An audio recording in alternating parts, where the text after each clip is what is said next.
Hello, and welcome to ASMR TirarADeguello. Are you hoping to calm your mind, relax your body, or experience ASMR? Dr. Andrew Michaels is here to help you. Please note that this episode is the conclusion of a story not recommended for the faint of heart or queasy stomachs. Today, we discover what Dr. Andrew Michaels does when he has lost everyone precious to him.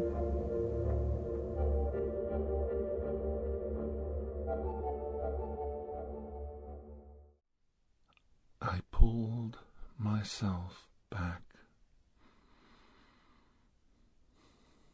from the madness. I surveyed everything around me. My wife and daughter gone. My son's body blocking the door.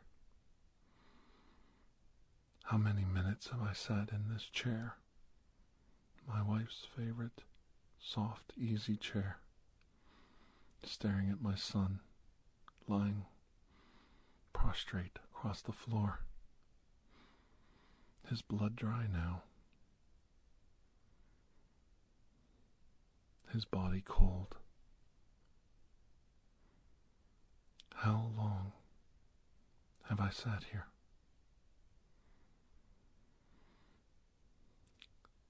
I went into the bathroom, relieved myself, and washed my face. I took a long look into the mirror, my hand sliding down my face from the towel around my eyes, and I felt the familiar lump under my arm. I still have him. I still have my weapon. And it may not seem like much, but if I can find who did this, I can still bring them to justice. There were clues that this was not the end times predicted by many. My electricity was still on. The water still warm. It might be regional. It might be local. I might be able to see my way through this yet. This may not be hell just yet. So I took a sheet from the spare bedroom, covered my son, and I drug him over to the couch. It was quite an effort. He was so tall, so brave, so strong. Lifting his muscular young body up onto the couch, rolling him onto it was quite an effort. But I felt better that he could rest.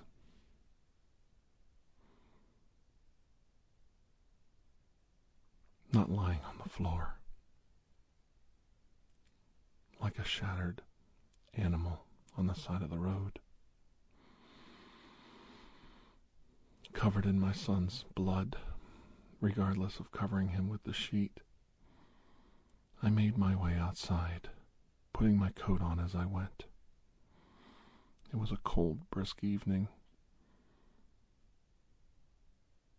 It was silent. None of my neighbors were coming out. But there was someone walking down the street.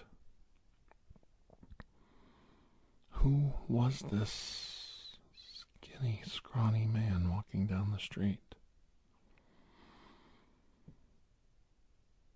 He was carrying a beach ball around his abdomen or something. What was I seeing? No, not a beach ball. His hands were circling around a glowing globe around his abdomen. No. He came closer. His shirt had been torn off, Only shards of it remained, and as he grew closer, I realized what I was looking at. A man with a hole completely drilled through his abdomen. A hole into another dimension, some other time and place. It looked like a gigantic fishbowl inside his abdomen, and a strange brown grayish fish floating around in the murkiness, the interstellar medium.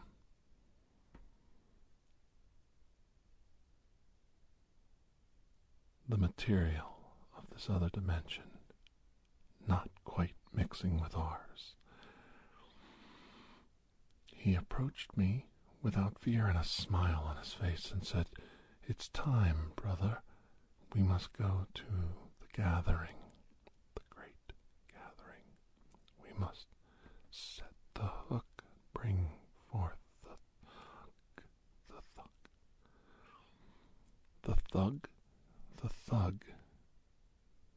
Bring forth the thug. Set the hook and bring forth the thug. Obviously a reference to the fish that was luring his body, this follower, to his mission. I followed the man. My coat draped down over my body. It was good I put on a raincoat, covering my lower abdomen. He only assumed in his righteous fervor that I was a follower like him. We walked for quite a while. The hole in his abdomen went completely through his body. His spinal cord, his skin, all gone. A perfectly drilled hole through his body. It looked like it was burnt slightly around the edges. Maybe it was coagulation of skin and blood. Maybe it was cauterized, burned. I couldn't tell.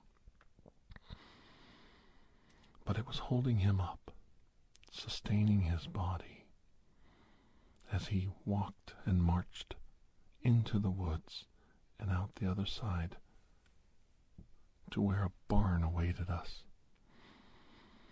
A barn on the old farm orchard where my housing development was built. These were the people who originally owned the land and sold it for housing.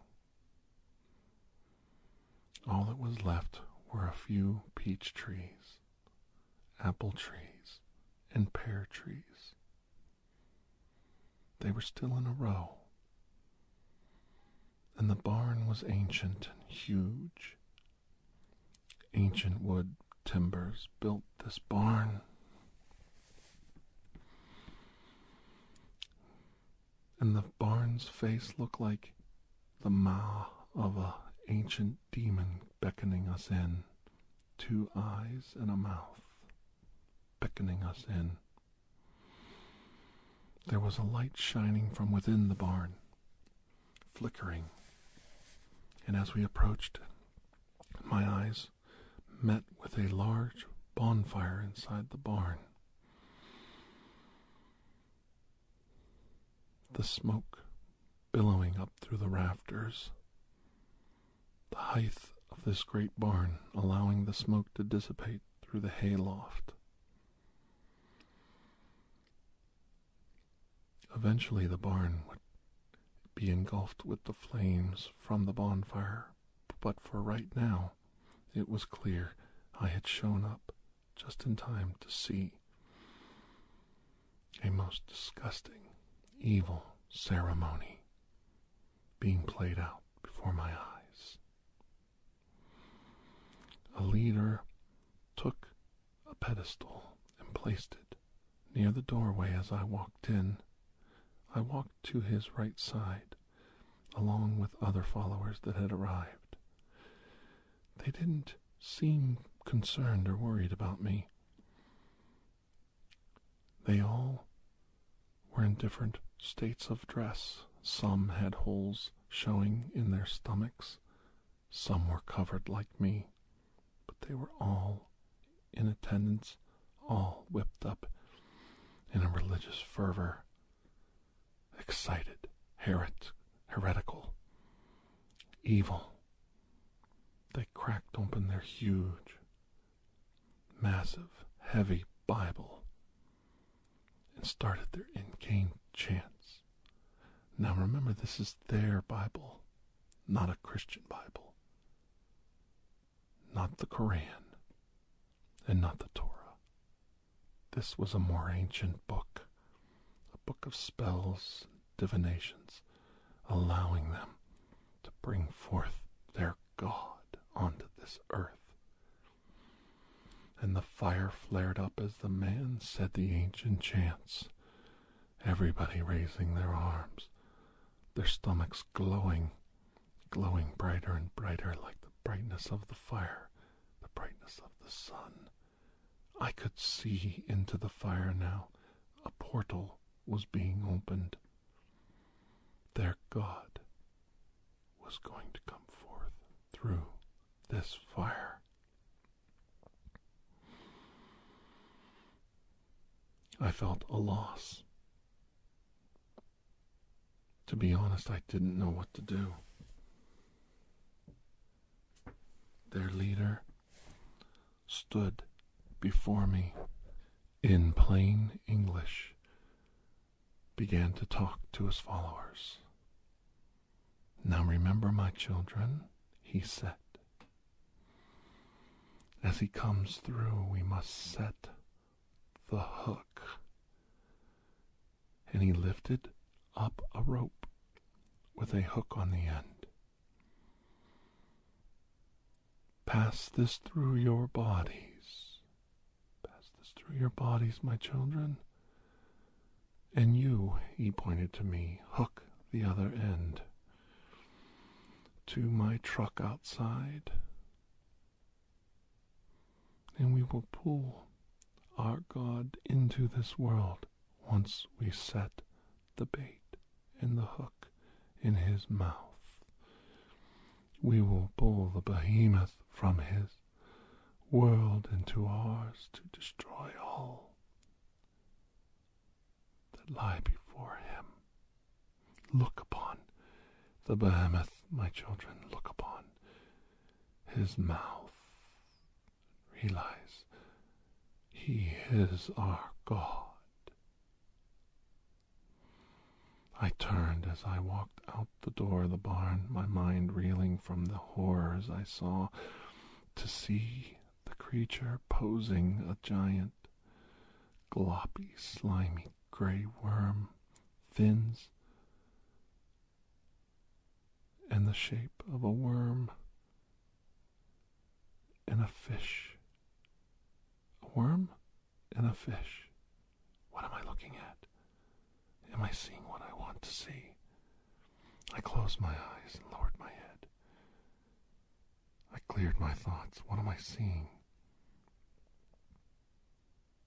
A mouthful of worms. A fish infected with... No, look at it again. My eyes pulled back up to the fire. My vision now clear. The horror of what I looked upon finally striking my mind. And I dare tell you the truth of what I saw there. The creature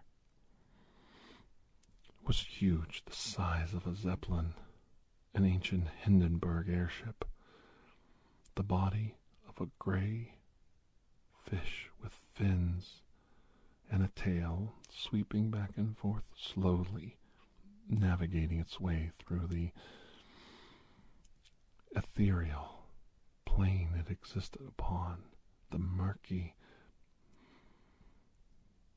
chemicals that bathed its body, and its mouth began to open wide, as the first part of the hook, with a human body at the end baited on it, started to approach the fire. Its mouth opened up, no teeth, no fangs, no teeth, but legs. I thought they were worms, but they were the legs. The Leviathan's mouth was lined with the legs of those it had crushed in its jaws before. Legs up and down, squashing down upon its palate, crushing all that entered its mouth, crushing you, stepping upon you, a crowd of evil, a crowd enveloping you, crushing you, absorbing your body into its tongue, into its palate, into its lips. You become part of it. The march of the damned inside its mouth. I know it's hard to imagine something this hideous, this frightening, how big it was, how massive. And they wanted me to pull it with the truck. And then I looked as I attached the rope to the tailgate, to the bumper. There was a hook there, the hitch. That's right. And my mind said, they want me to pull this fish into our world. I ran around the side of the truck and opened the door, reached down with my right hand and felt for the keys. They left the keys in the truck. The first two people had dove into the fire, their bodies floating now through the dimension, the creature's mouth wide open now, their bodies floating towards it. The bait, the hook was going to be set soon. I went back inside, and the leader was now chanting again as his followers, their bodies all with the holes filled with a rope, now sliding one after the other into the fire. Do I cut the rope? No. No.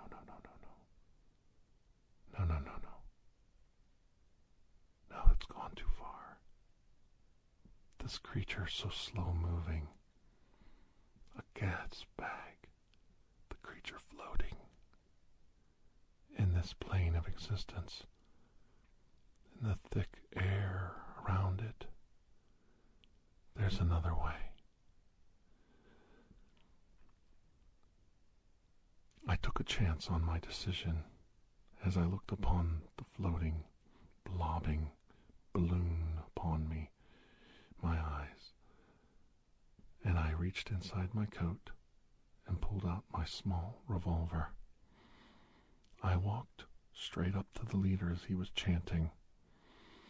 I looked him right in the eyes. He said, "Soon, brother, soon our God will come to us. Our God, the thug." And our eyes met, and I put my gun to his forehead, and I killed him with one shot. The horror on his face, I was glad to see. He felt some of what I did earlier today as he fell, limp, crumbling to the ground. The other followers, who were not used as bait, all looked at me. And I said, "You know, you guys are good at these incantations and spells, but you people are horrible, lousy at taking attendance." One of his devoted followers grabbed the huge Bible book up in their arms to protect it from me. She was a small, frail female, and the book was very heavy in her arms. I raised my right leg, and I pushed her backwards towards the fire. She stumbled and fell, the Bible falling right on top of her head as she crumbled into the fire. Sparks and wood sheared up into the air, engulfing the book, engulfing her, the other people all screaming. This was my last chance. I dealt with their book as they all jumped in to try to pull it out. They were distracted. I ran. I jumped inside the truck. The fire was not affecting the rope. So I thought maybe this creature isn't being affected by certain things. I looked through the rearview mirror and saw that the hook was indeed set. The creature's mouth now closed. The followers all evaporating and falling loose from the rope growing tight and taut. The creature absorbing their bodies, pulling back.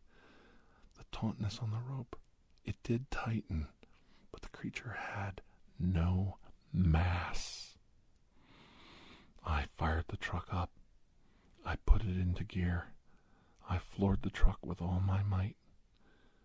I floored that truck, and I tore out, spinning my wheels in the dirt. Rocks flying. 10 miles an hour, 20, 30, 40, quickly shifting gears, getting it up to 50, the creature being towed behind me, and then I knew what I had to do. At the end of a drive, a huge oak tree. That was my target. The creature being towed behind me like a big, giant helium balloon started to come down, level with the road. As close as I could, I swerved past the oak tree, pulling the creature along, and then it struck. The explosion. This creature's tail going completely through its own head. It burst.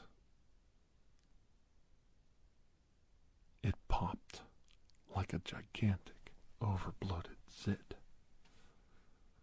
on either side of the tree. Blood and fluids squishing out of every orifice.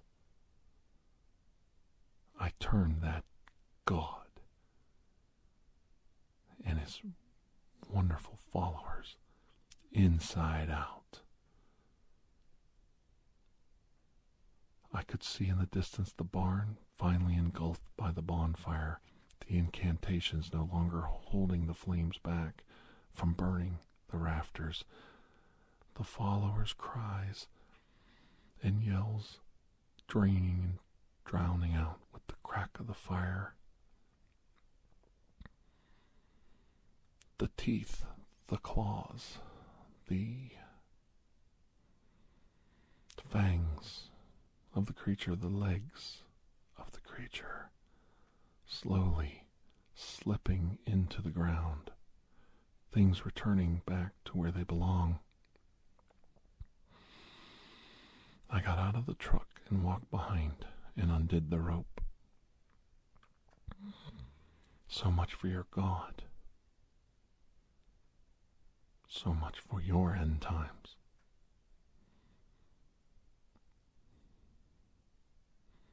I drove through the streets back to my neighborhood, and I saw something I thought I would never see. My neighbor leaving his home for work. It was morning now, and the sun was coming up higher in the sky. He got in his truck and he waved to me as he drove by. My mouth wide open, hope beyond hope, I pulled the truck into my own drive and jumped out. I ran up and my door was locked. I didn't leave it locked. Could it be? as God could it be, and I undid the lock, and I walked in.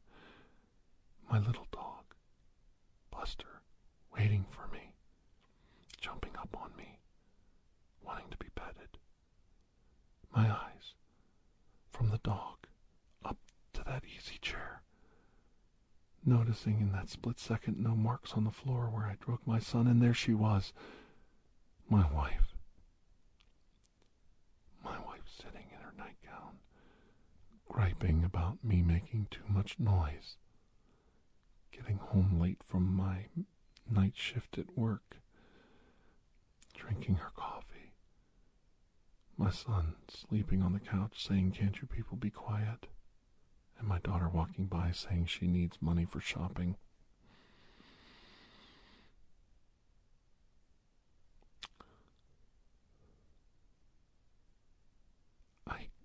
Am I dreaming? Am I still sitting in that living room, staring at my son across the way? Or is this reality? I pinched myself. I poked myself with a fork.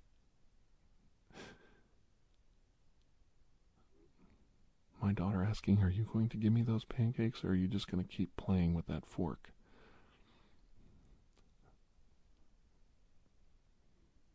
All right. I handed her the plate, a napkin, and the fork, and I ran my hand over to the top of her head and said, "I love you, even though you are a turkey." And I kissed her on the forehead, as any father would. Somehow time and events had been reversed. I looked out to see the truck that brought me here was now gone. Did I completely reset the timeline? Is it set anew, or is it possible that it can repeat? Now that I know the location of the cult, I must put together a team of operatives and ferret them out to make sure that their fire is either extinguished or that we extinguish them before it's too late. I know some of these things seem far-fetched and strange, and even as I tell you, my memories of that event, of the night I went fishing on Halloween, they begin to fade from my memory. That's why I put them down sometimes in my dictation machine so that I can play them back and remember some of the things I've forgotten. It's impossible for the human mind to remember everything all at once. It's hard for us to retain our memories. But I assure you, all those days in the summer, in the heat and the mosquitoes and the flies, cutting and poking my fingers with those little tiny hooks as we tried to set our worms out into the lake and catch our sunfish and our crappies so we could have a fish fry that night. All that training as a fisherman, those skills finally paid off. And this Halloween, the world's just a little bit safer. A little bit. Until next time, my children. Bye-bye.